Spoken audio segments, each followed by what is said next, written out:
Okay, thank you very much. It is 7:04, and we are going to call to order the meeting of the Planning Advisory Committee for the town of St. Andrews. June 19th is the date. We are here in the WC O'Neill Arena Complex in the council chambers.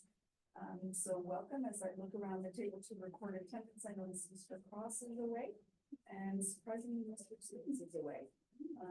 But those that are here are ready to proceed. So excellent. We have an agenda in front of us. Would anyone like to make a motion on that? Madam Chair, can you turn on your microphone, please? It is. Okay. It's not close enough. Maybe not close enough. I think that's better. Thank you. Is that better? Yeah. Sorry about that.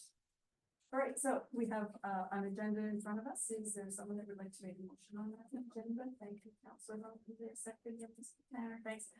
Just as a suggestion, if I could get an amendment on the motion, move the zoning application item down to after the terms and conditions, so we split the order of the agenda items. If we are in agreement with that, can I get an amendment to the motion? Yep, thanks a lot, Mr. Tanner. You okay with that as well? Seconded. Okay. So that having been said, if there's no further discussion, all those in favor of approving the agenda, please signify by saying aye. Aye. All those, and I see none opposed, so that agenda has been approved. As we get started, we recognize that we are on the unceded traditional territory of the Peskotomuhkati people, and welcome here tonight. Are there any declarations of conflict of interest on tonight's agenda? There being none, just for clarification, I did declare in April on the St. Croix River Homes file. I reflected on that, and I do not have a conflict then, and I do not have a conflict now, so I will continue to chair this meeting as such, if that's okay with you. So, that having been dealt with, confirmation of minutes. We've got two sets tonight. We did table the minutes from April 17th from last month's approval process. And we've now had a chance to review. And if there's a motion on those minutes, I would be entertaining that right now. April 17th. Thank you very much. Is there a seconder? Oh boy. Okay, Mr. Ingles. Is there any discussion, changes, questions, edits, anything? If not, I'll call the question. All those in favor of approving the minutes from April 17th, please signify by saying aye. Aye. All signified yes, none opposed. Moving on to the minutes of May the 22nd.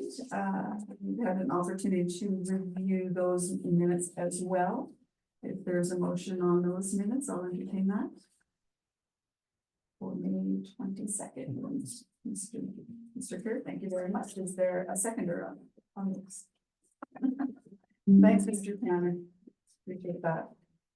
Any discussion, changes, edits to those minutes from May? If not, I will call the question. All those in favor of approving the minutes from May 22nd, signify please by saying aye. Aye. And all those are in favor, none are opposed. Those minutes are adopted as well. Moving on to our agenda, we have no presentations and delegations. Having changed the order of the next item, our terms and conditions applications for variance for a fence at 11 Montague Street.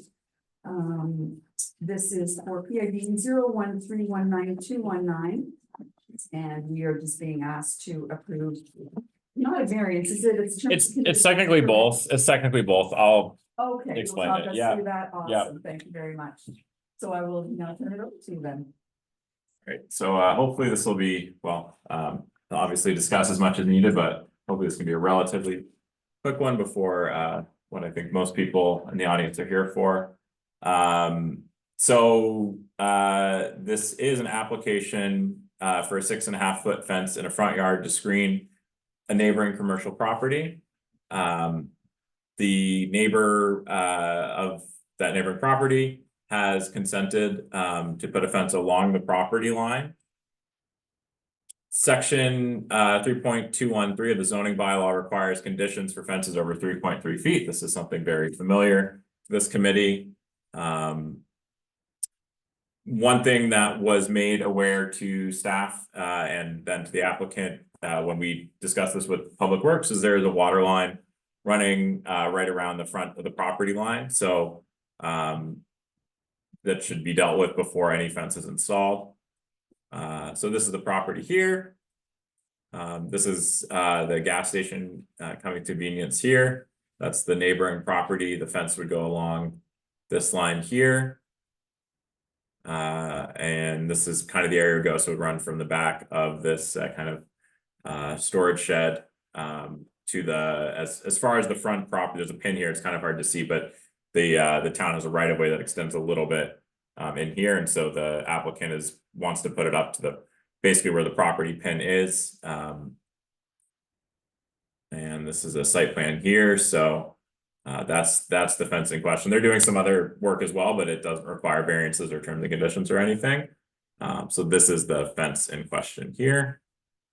And this is the style of fence they would like to put up, just kind of a standard wooden fence. So as we've dealt with this many times before, the intent of this section of the zoning bylaw is to have something that has transparency, to not create kind of a walled off look in the community.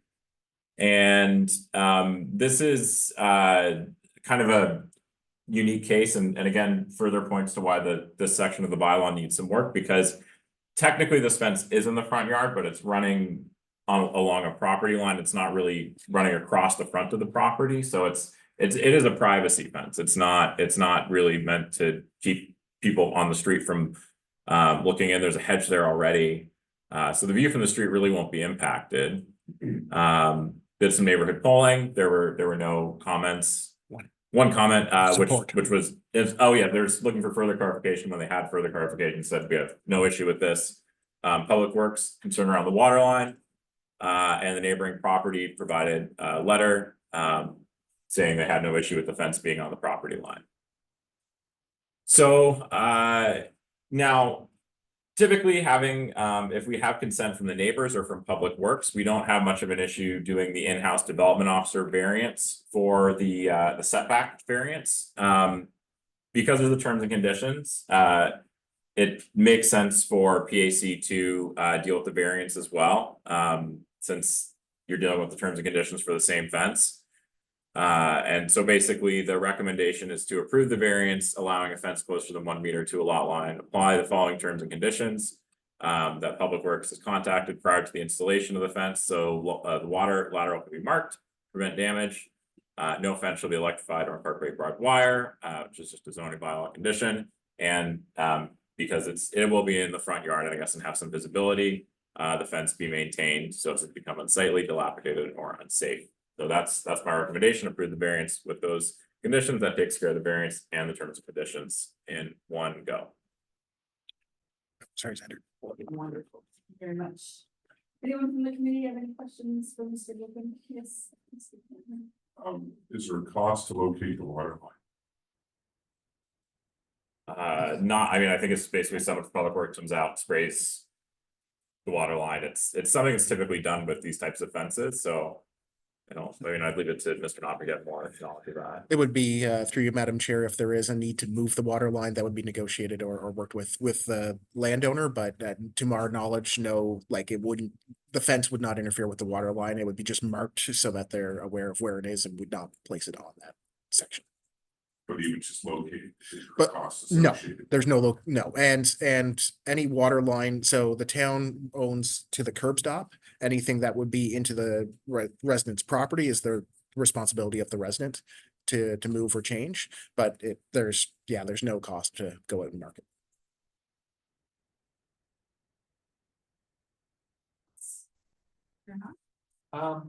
Maybe it says here, but I didn't see how close to the road will the fence be?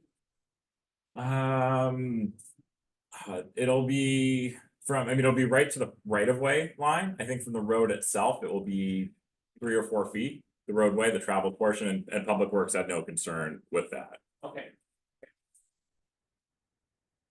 Is there any concern about cars backing out of county parking lot and fence being there and a sight line down the road or down? It's already pretty, like, there's a bunch of trees there, the telephone pole is there, so it's not really, there's not much of a sight line, and there's enough space in the street so you can see already.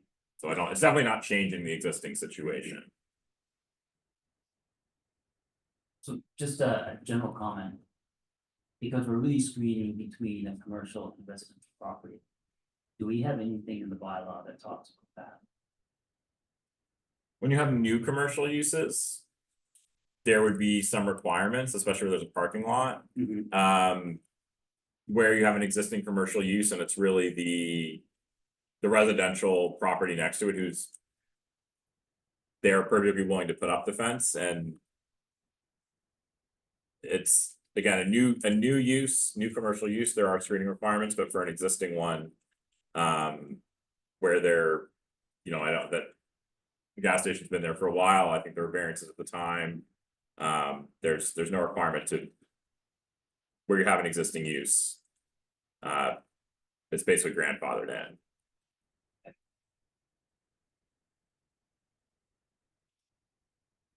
But, with that said. If we're looking at that fence bylaw, we should be looking at that as well. Yes. Okay, thank you. I think we're all looking for it. All right, any other comments for the planner? Questions rather? No?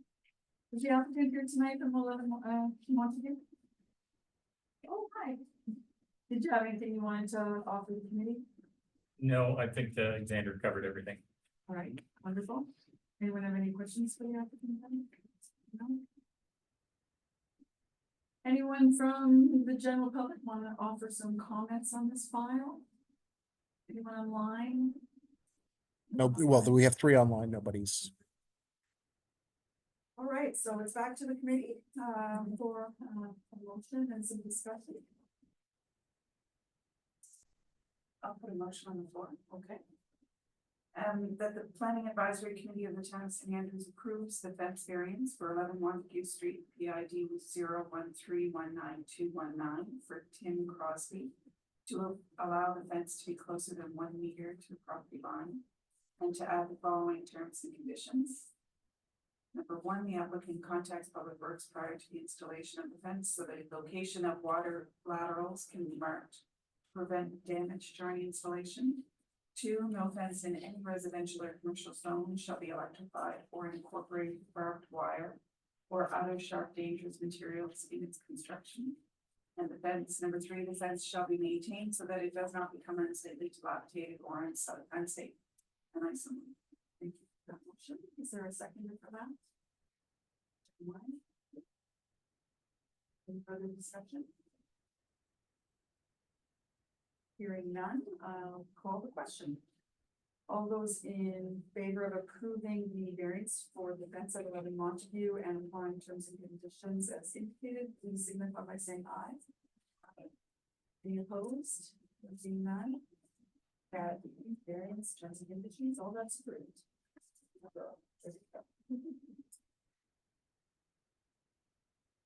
Okay. We now have PAC 240607. This is a similar to or compatible with tourist accommodation for St. Croix River Homes, incorporating PAC 1508293 for 11 cabins. Mr. Goldman, if you want to. Sorry, just 1 second. You're welcome to stay for the rest.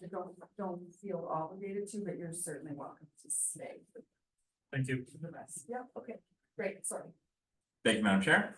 All right, so we'll just get going here. This, You should be. there you you go. So this is a file that's a bit of a continuation of a file that was heard by PAC, I think 2 months ago. It's for a 17-acre flag lot with frontage on the St. Croix River. Flag lot means it's got a little bit of a road portion, basically, that allows a driveway to go down, and then it opens up behind it. So typically there's like a flag pole and a flag, but this one's more just a long road going down. So the subject lot and several that were subdivided off the subject PID are accessed off of Route 127 with an almost 600-meter private road. That's River Road. There is a variance request the property is in the rural zone, which allows for a tourist accommodation use, such as a campground, hotel, or motel. Does not specifically allow for tourist cabins. It specifies campground, hotel, or motel. So the variance request was to consider, initially it was to consider 4 tourist cabins similar to or compatible with a tourist accommodation use. Now it has been modified to be 11 cabins. I did not update that for there, it should be 11. So 11 cabins on an engineered septic system similar to or compatible with the tourist accommodation, allowed use in the zone. The other aspect of tourist accommodation is it allows for more than one dwelling to be placed on essentially what is an acre lot. It's so for a single family dwelling, basically, if you were to have a single family dwelling, it needs its own acre. Next to another one, tourist accommodations can have less than that if they have an approved septic system. So there's a lot of history with this property. And there's a little bit more since the last time we were here, some recent history. So going back to 2021, initially there was an intention of having a 15 lot subdivision, and the tentative plan for that subdivision was approved in 2021. A tentative plan is a legal term in surveying. It's the precursor to the final plan. So it is, a tentative plan is prepared by a surveyor. It is stamped, it has to be a legal surveyor. It's a legal document. It can be registered on the property, but at the time of basically when you go to sell a lot, you would go through the final subdivision process. So you need to have a tentative plan to do a final subdivision plan. Sometimes people think tentative sounds like it's an informal thing, so I just want to make that clear. It's still a legal approved document that's part of the subdivision process. So to this date, 4 lots have received final approval. 3 have been developed. There's one that has received final approval and not been developed. So when you see the property maps in a second, you'll see that configuration. At the time of that sort of initial subdivision and some of the applications that were involved with that, it was discovered that the majority of trees within 30 meters of the water had been cleared in violation of the St. Croix Corridor South Rural Plan regulation. That plan requires that 75% of the trees be preserved or spaced for natural growth if it's more of a meadow area or something like that. But at that time in 2022, the approach was to give a tentative approval to the subdivision with the final approval of lot 15, which required a variance at that time, tie the replanting of the trees to that approval. And that was also given a date of May 22nd, 2022 that had to be done by to basically get that particular variance in at that time. So from planning's point of view, there wasn't a whole lot of activity on the site. There were some final subdivisions, there were some houses built, but there wasn't anything impacting lot 15. So until this new application came in, there wasn't a whole lot of further investigation of that particular aspect of the development. But it's come up again because this application came in and no trees have been replanted at the time of that first application back in, I think it was April. So at that time, an order to comply was issued. So that's an order under the Community Planning Act. It's the beginning of an enforcement process. And that was given regardless of further development. So that basically the trees within 30 meters of the water needed to be replanted to a certain standard. The same one that was specified back in 2022 by it's June 24th. So the date hasn't actually passed yet. Anyway, so we had that meeting in April, which some of you were present for. And the application at that time was tabled because the site plan that was provided by the applicant was really not to scale. It was fairly it didn't have a lot of detail to it. And there was also all these questions around the subdivision, what was happening with that. Because there have been a lot of changes to how subdivisions happen in that particular area. That area is now part of the town of St. Andrews, due to local governance reform. Town of St. Andrews has a new subdivision bylaw, that has different standards than the standards that first subdivision was approved under. And while that road, the private road does exist, to create new lots off of it at this point, it would need to be brought up to the standards of the new subdivision bylaw, because certain processes under the subdivision sort of regulations were not followed to kind of keep the subdivision active with the tentative plan before final plans were submitted. It's kind of a technical aspect of subdivision, but at the last meeting, PAC had lots of reasonable questions on what is actually happening with this subdivision. What is the full scope of the plans for this PID? Is it tourism use? Is it more residential use?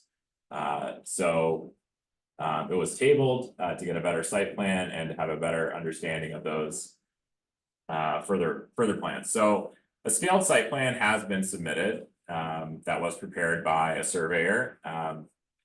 So you'll see that in a minute.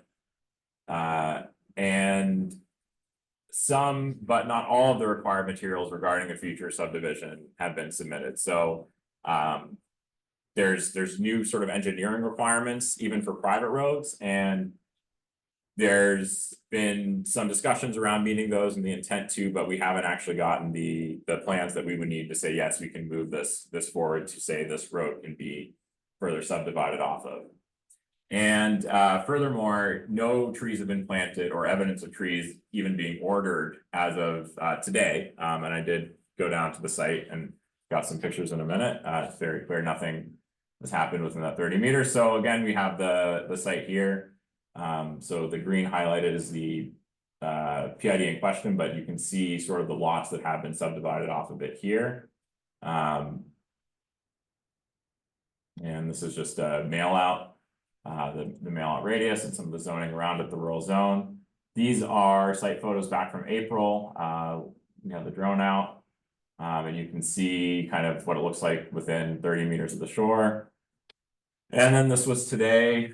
So there's you know, there's been some growth of vegetation, but certainly no work to replant anything in that area.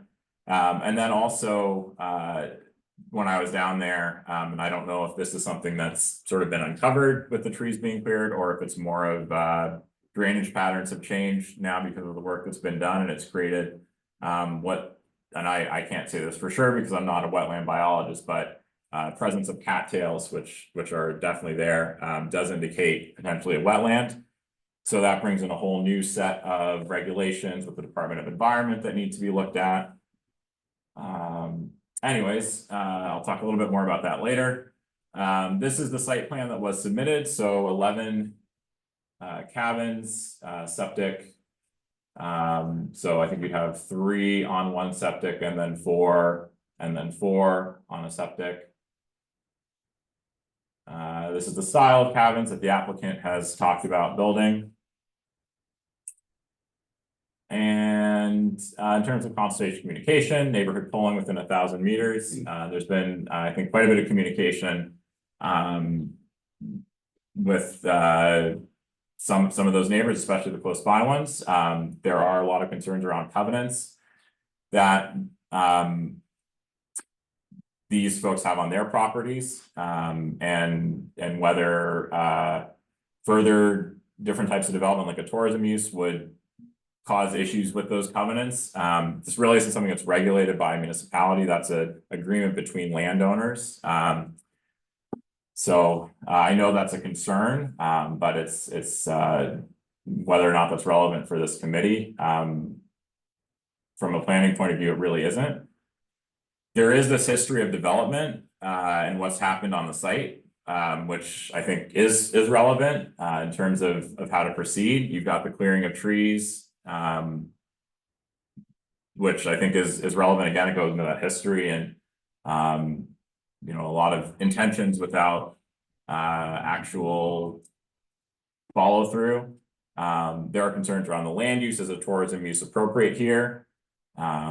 I'll discuss that in a minute. What would this cause in terms of, you know, more parties and fires and things like that? So. In thinking about this, there's a number of issues with the site. There's a history to it. There's legal agreements between property owners. There's and then there's the variance itself, which is this use as a 11 cabin tourism use similar to or compatible with a hotel, which could have 11 or 20, or you can have a 50. There's a large campground in the same zone. So that is relevant to the variance itself. So yeah, again, these things are allowed in the zone without further restriction, and those uses exist very, very close by to the site. So I think when thinking about similar to or compatible with, sort of at its pure, what is this talking about, and looking at the rural plan and the zone, the definition of motel is an establishment designed to accommodate the traveling public that consists of one or more building containing 4 or more attached accommodation units accessible from the exterior only, may or may not have facilities for serving meals. So is that particularly different between those units being attached and detached? In my opinion, no, there's not a huge difference. So what I think does start to impact on this application in terms of the history, which usually isn't something we get into, is there's just so much here. And we have well, we've got 5 more days to remedy a violation of the Community Planning Act, and before further enforcement starts happening, and to start to think about any further development on the site, whether that's through the variance or just a simple permit. I think really this matter has to be addressed before going forward. Now that there's potentially a wetland, that would have to be addressed going forward. And I will be contacting the Department of Environment about that, just to give them a heads up that this is there, and they should probably take a closer look. Now it's not to say you can't have development around wetlands. If it is a wetland, you can get permits for that. It's called a WAWA permit. So doesn't necessarily mean the development can happen, but I think to take an approach now of nothing really can happen until all of these issues are dealt with, I think that's from my opinion, that's the approach that has to be taken moving forward. So for that reason, my recommendation is just to continue to table the application until the trees have been replanted as per the specifications that were initially given and are still in effect under the order to comply. Again, we've got 5 more days on that, and Monday we'll be moving forward on the further enforcement if that's necessary. And also now there's a potential wetland, and that has to be addressed before any development can happen on the site. So I can't recommend turning the application down, because from the variance point of view, it's I see it as a reasonable variance, but when you look at all the other things and what would have to be dealt with on the site to allow any development to happen, I can't recommend moving forward with this at this point. So you can motion to approve with conditions, or deny it, or table it, which is my recommendation for these specific matters to be addressed. And there are still questions with the subdivision. That could be a further request. But that's, I think, where I'll leave it with you, and I'm happy to do my best to answer any questions at this point. Thank you very much, Mr. Wilkins. Okay, members, any questions for the planner?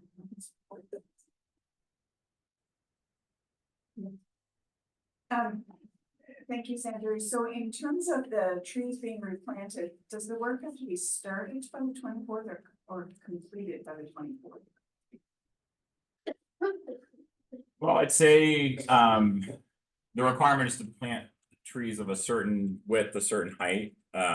So I would say all of them have to be planted, like that's the order.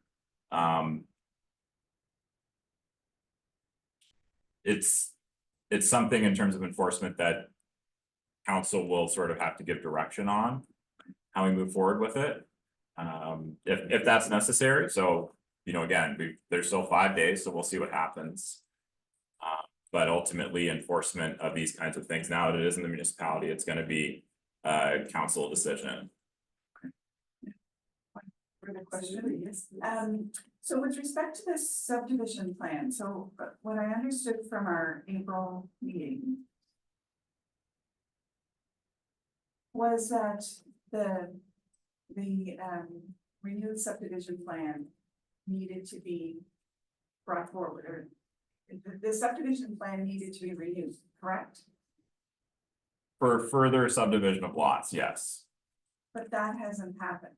no, So I just don't understand how we can be hearing a variance application if we don't have a subdivision plan in place. yeah, I think that's another reason to keep tabling. So that until the developers renew the subdivision plan and we get to see Yeah, a clear documented plan. I don't see how I can hear about a variance without that. Here. Thank you. Anyone else have some questions? Senator, with the potential wetland, do you know what the regulations setbacks would be on that? Well, any development and for that, under that act, under the Clean Water Act and the WALA regulation, development means soil disturbance.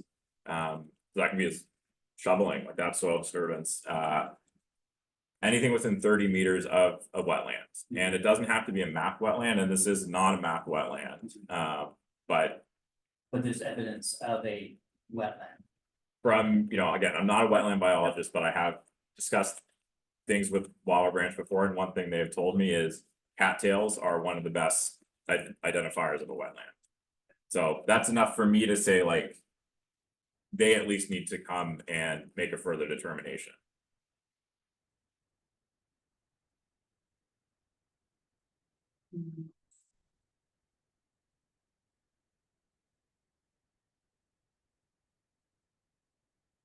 Well, before I turn it over for any public comment, I just want to make sure that we're clear that this is sort of a continuation of the April file. The main change is that the request has gone from 4 cabins to 11. So I think before we entertain any commentary, you should just make sure that everyone stays focused on any changes to the application. We all were you know, we were all given your correspondence. We read some very detailed minutes from April's meetings, so rest assured, your concerns have been heard and considered. But at this time, I would turn it over to the developer. Anyone want to speak on the development from St. Croix Homes? Okay. Well, we will open it up to the public, understanding that caveat that comments that are presented tonight should be focused on the changes to the application. Yes, sir. Please step up to the mic, identify yourself if you wouldn't mind. My name is Gerhard Polen. I live in Bayside, not very far from this development. Two comments that I'd like to make. One concerns what has been discussed tonight, which is the technical aspect of replanting trees. And I think I would like you to be aware of the fact that the reason to replant trees is to prevent erosion. And just because you have replanted trees does not mean the erosion will be stopped. Trees have to mature, they have to spread their roots. So this is not going to be solved by just having planted the trees. And as a neighbor who's seen what happened when this property was cleared out, I can tell you that this erosion will not just stop when they're planted. For months afterwards, you know, when there was a rainstorm, the water was completely brown from the erosion from the property. it's actually a massive thing that happened. It happened to another property that was developed not too far over where all the trees were cut. So I just want to make the comment here that replacing the trees might technically satisfy the application, but it's not going to resolve the challenge that there still is on the property. Second comment I would like to make is, I guess I am surprised that such developments are accepted as part of the way that Bayside is now incorporated into St. Andrews. Because I thought when Bayside was still a part as a local service area district, there was a plan on what was allowed and what was not. And I was personally not aware that when that plan was developed, that such developments such as motels, cabins, and all of this is actually technically allowed. So I personally am quite surprised about this because I can tell you as the landowners, and I'm not the only one here, there are others here tonight who live around there. Most people have moved to this area precisely to get away from such developments, to have the peace and quiet that you don't have in high density housing. And I think if you are now considering expanding from 4 to 11 units, it might on paper not sound like a lot, but I think it will actually impact what could happen potentially in terms of noise. That is important as we live right next door, considerably more. So I think you should consider it more than just a simple enlargement of a few units. To just give you an example, I'm an avid motorcyclist, so I think I can state this. Imagine all of a sudden you would have, a whole group of motorcyclists coming in and renting those 11 cabins, and they're going to party there, right? That is, I have nothing against motorcyclists, but that is a whole change of circumstances from what we have today. So I think it is important to consider that. It actually went to a point, it's my last point I'm making, there was another development upriver that wanted to do exactly the same. And one of my neighbors was so upset about this that he actually bought out that development so that this would not happen. So I just tell you this in terms of how strongly people feel about this type of thing on where we live. Thank you. Thank you very much.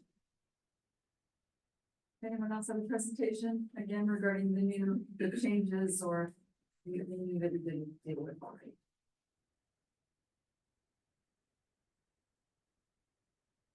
Madam Chair, my name is Barry Morris and I'm a lawyer here in St. Andrews. And I represent Diane and Dan DeSaulnier and Victoria Smith. I thought when I had my supper that I wasn't going to be saying anything tonight because of what appears to be an effort to kick the can further down the road here by the planning folks. I fully understand. I don't mean any appreciative of intent in making that remarkable kicking the can down the road. But it seems to me that kicking the can down the road is not a very good thing to do with this application. The proponents have not had the decency to even show up. This is the third time I've only been involved for the last few weeks. As I understand it, this is the third time, apart from the regular employees who do receive a paycheck, that PAC members who are volunteers have had to spend time on this, trying to make the world a better place. And it seems to me that if this was the Court of King's Bench, which I usually hang around in, I've done it for almost 50 years next week. This could be considered an abusive process. I mean, why should you keep going on and on and on with an application that keeps being varied and the proponents don't even show up to defend it?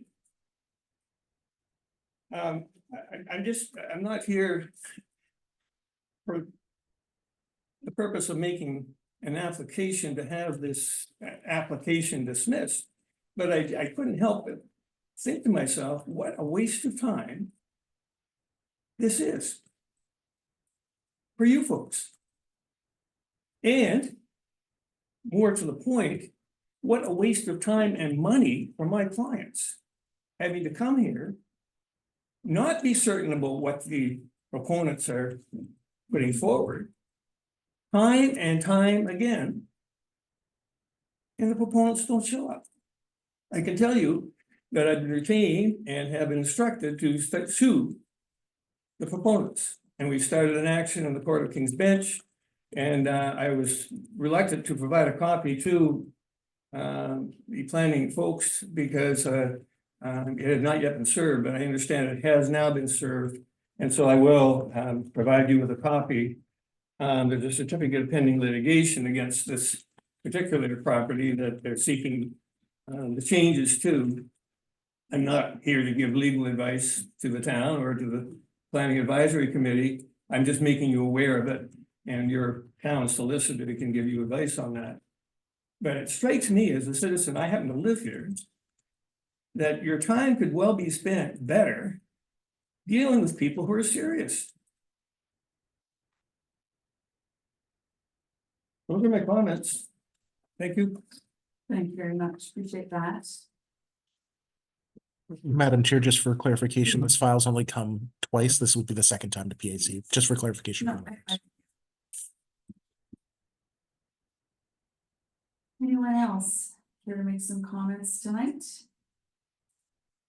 With regards to changes and. Hi, Brenda Hooper Rowland from 3791. Thank you. I made a lot of comments last time, so I'm going to keep it brief.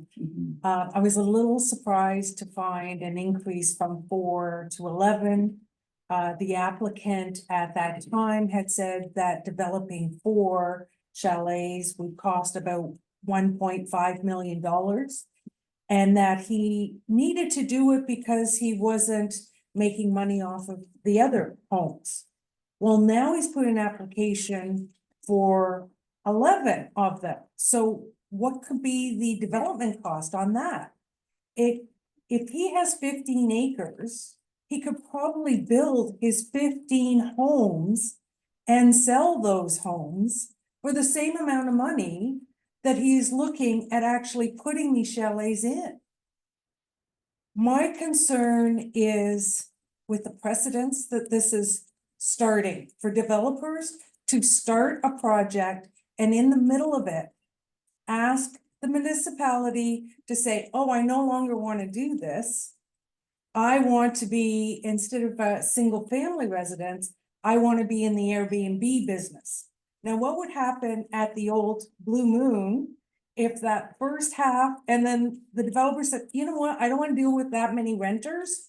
So the second half, I'm going to make into condos and sell those.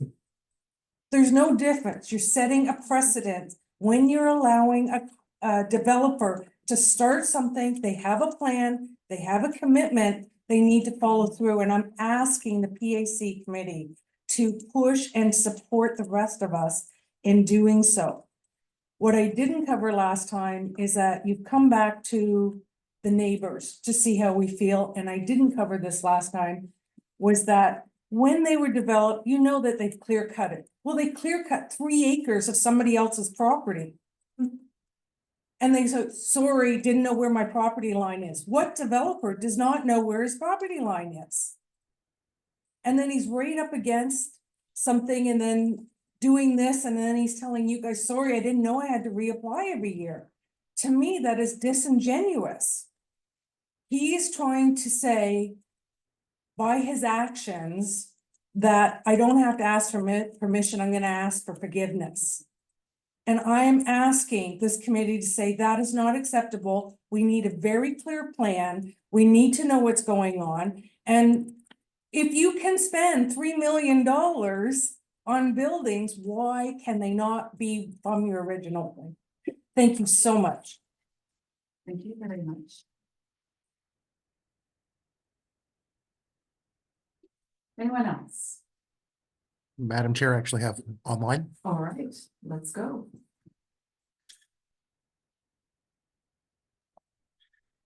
Ms. Tremblay, you have the floor to PAC. Can you hear us? Yes, can you hear me?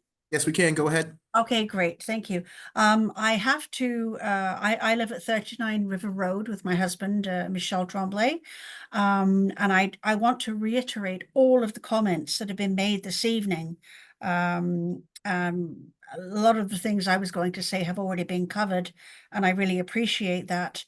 And the letter from Mary Kane that she submitted to the PAC on June the 10th really summarizes the situation. And I think all of us agree with her comments. And indeed, it will give developers the right to change position if business plans are not turning out as they'd hoped.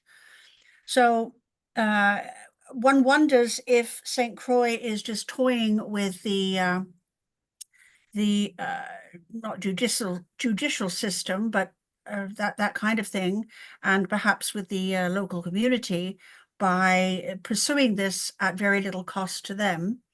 And the last thing I have to say is St. Croix's lack of business understanding, expertise, and planning just demonstrates their it does not give them the right to impose their shortcomings and consequences on other people. Thank you for listening. Thank you very much. I have no one else online raise their hand, so if there's anyone else in the audience, I'll put it back to you. So last call around the room, any other comments before it comes back to the committee? No? All right. Back to the committee. Over to you, Councilor Rowe. Thank you. Sandra, can you help us understand the question, which I think is a legitimate question? A developer submits a plan. The plan has not been fully executed. And now they want to make a significant, not a slight shift, but a significant shift in that development plan. What are the rules around that? What do we need to be considering with respect to that? So the zone depends on a lot of it. So that's kind of the first thing I look at, and I say, well, what is allowed in the zone? Because typically there's a lot more allowed in the zone than what an initial plan is, and over time, you know, things change. Many uses are allowed in the zone. So there isn't, from my point of view, the expectation that a developer will necessarily you know, they're making business investments, and investments, you know, things do change. Sometimes you have to change what you're doing, but in terms of regulation, what is allowed in the zone, that's kind of the most important thing, from my point of view, and from what's in the rural plan and community planning act point of view. In terms of subdivisions,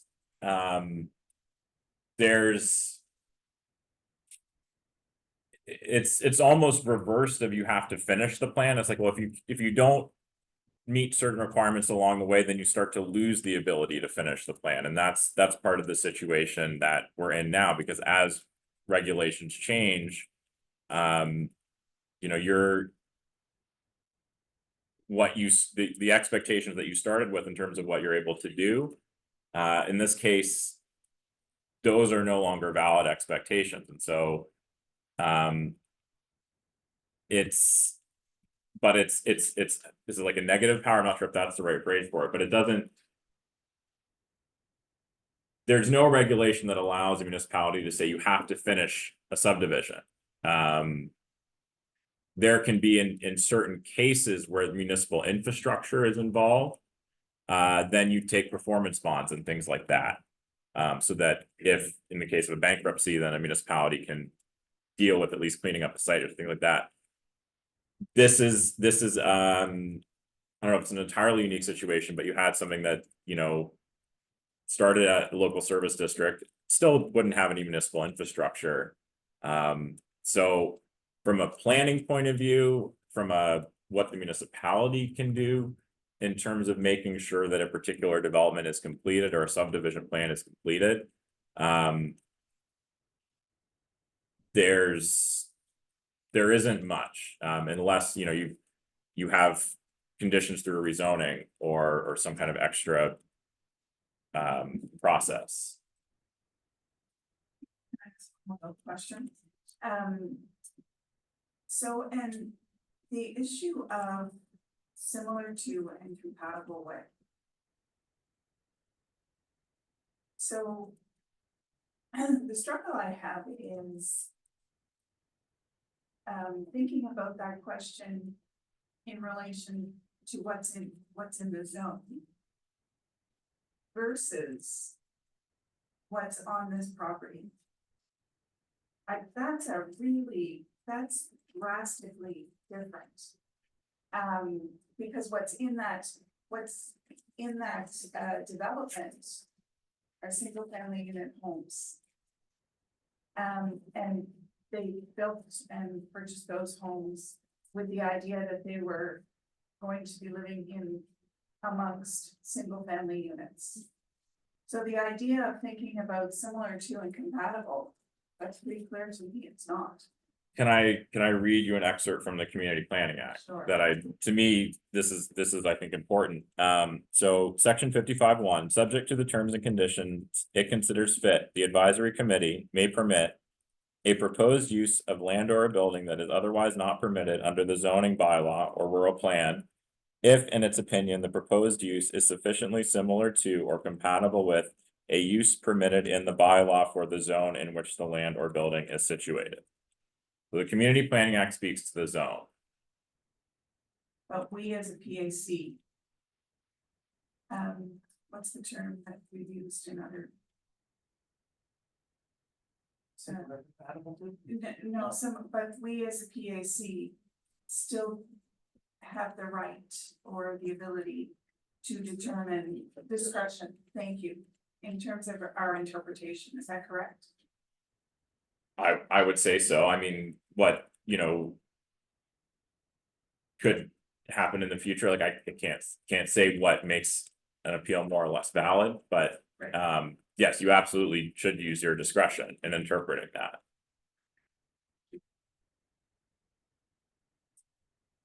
Just to piggyback on that. I don't disagree with one thing that the people said here tonight. And I do try to put myself in the shoes that if I owned one of those three homes. Just like Annette said, if I was under the impression when I purchased that property, that there would be 12 other homes similar to mine. And then all of a sudden, there could be 11 Airbnbs or maybe a hotel. I probably need my money. And it seems like we have a half-baked development plan that's being slid back in the oven for another 15 minutes to try to complete bake it, but it's I don't think we should continue to look at this. We should just deny it and be done. You've got a developer, it seems to have a bad history of not doing work they're supposed to do. They're in non-compliance, and the past history is an indicator. Why are you continuing to string this along? That's my opinion, or my thoughts. I don't think they negotiated in good faith, and now they're fine for whatever reason. They're looking to open up the revenue stream. So I feel that. Thank you.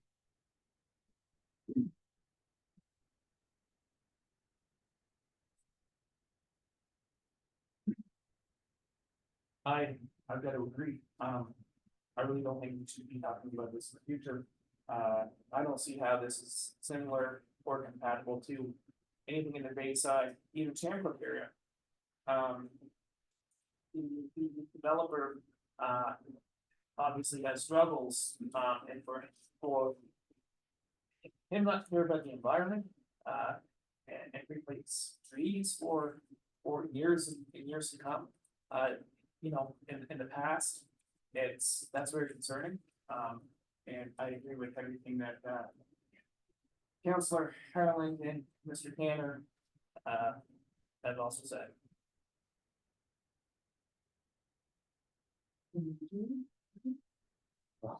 Also chime in as well. Yeah, I mean, we're wasting our time. And I don't think it's a valid use of our time at all. Should deny this application going forward. The only thing I'm concerned about is that by denying that we're not gonna get the trees, but I don't think we get those trees anyway. So I don't think there's any way we can stop hold and get those trees. If we're good stewards, we should actually somehow try to get them, but I don't think it's gonna happen. Whether we deny it or whether we table this, those trees will not. So I would completely agree to deny this, not spend any more time on this application at all. Alex, can we see your choices from your presentation? It's a quick question while you're doing that. Is there not an enforcement avenue? That can be. Yeah, exercised? so technically, the order to comply goes until June 24th. To meet the condition, which is replanting the trees to a certain standard. And if that hasn't been done, then there's a whole range of things that can happen. It's not impossible that the trees could be replanted.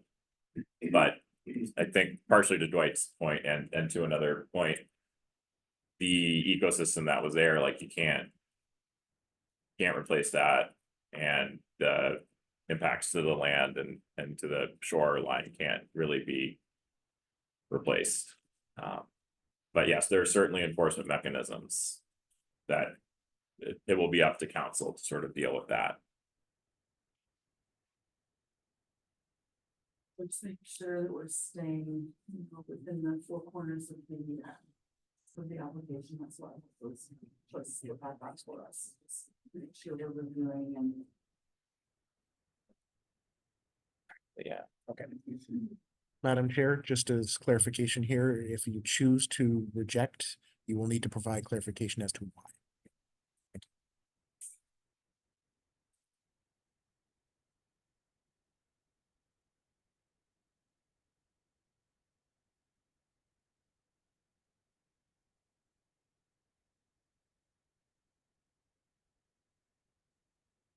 I just that's a quick question.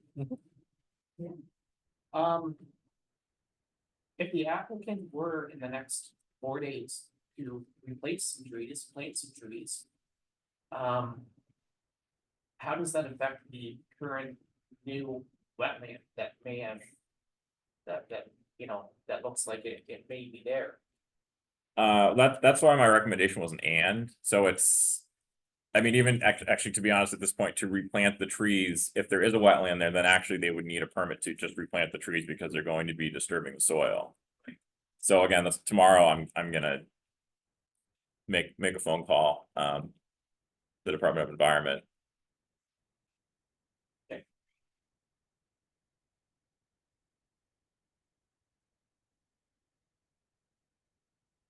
Anyone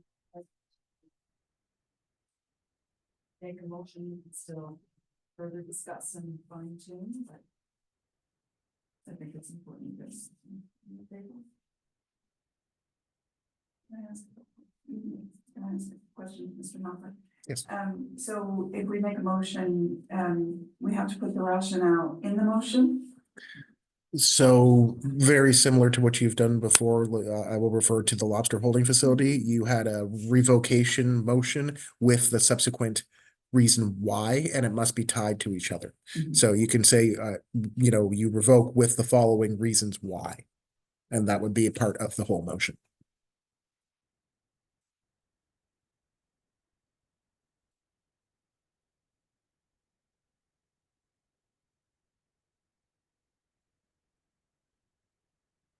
The things when we accept the planner's suggestions, for the reasons that they described within the reports.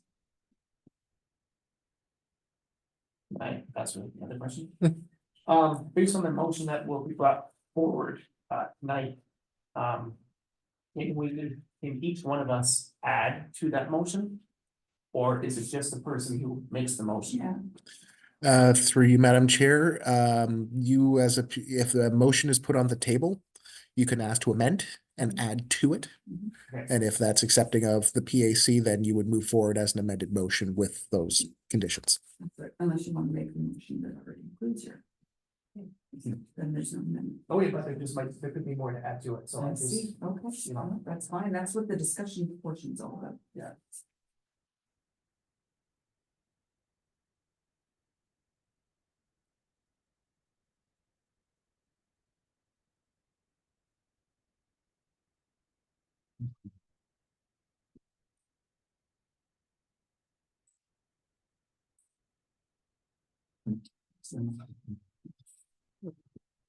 Okay, I'll make a motion. Right, I'll make a motion that the planning advisory committee of the town of St. Andrews rejects the application from the St. Clair River Homes Incorporated PID 15082933. Based on the fact that the applicant has not complied with any of the replanting of trees and shrubbery along the waterfront. The applicant has not followed any promises to residents whom he has previously sold properties to. It is not similar or compatible to anything within the Shamcook Bayside area. There has been no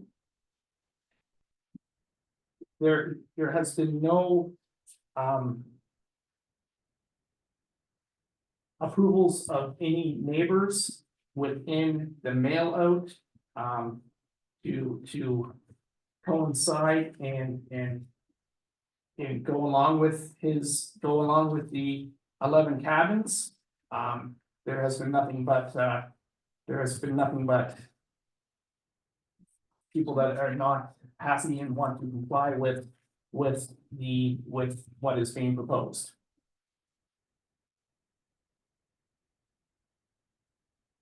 Would anybody else like to add anything? let's get a seconder first. Thank you very much, Dwight. All right, now, would anyone like to discuss, add? Could we perhaps, another reason why we can also, in my mind, reject the proposal is that the requested submitted material that or the material that we requested to be submitted is not submitted to us. And in fact, they've changed what the proposal was from the last time it submitted. So I did count in the minutes where it was mentioned 5 times, at least 5 times, that the PAC was strong in its request for a proper subdivision plan as part of tabling the application in April, so that's a strong. I would like to add, I don't think we can, or like to add that it feels like the developer that Yeah.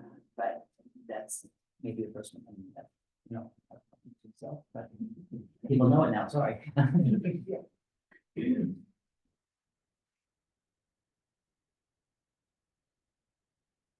So we have so far one amendment to make. Does anyone have any other additions?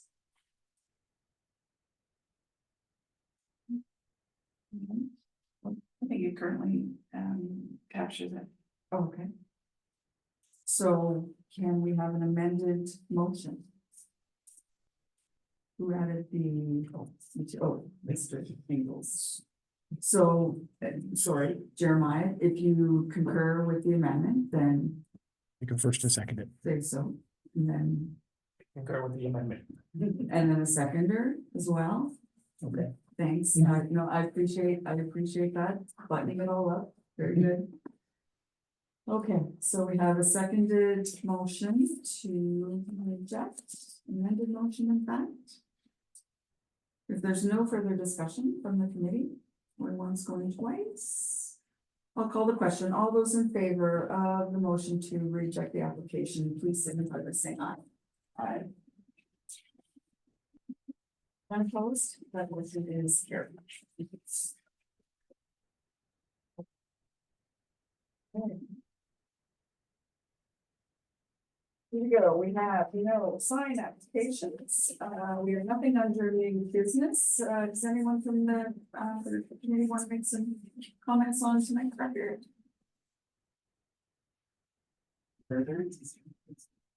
All right, we have no closed items, that means that at 8:09, this meeting is adjourned.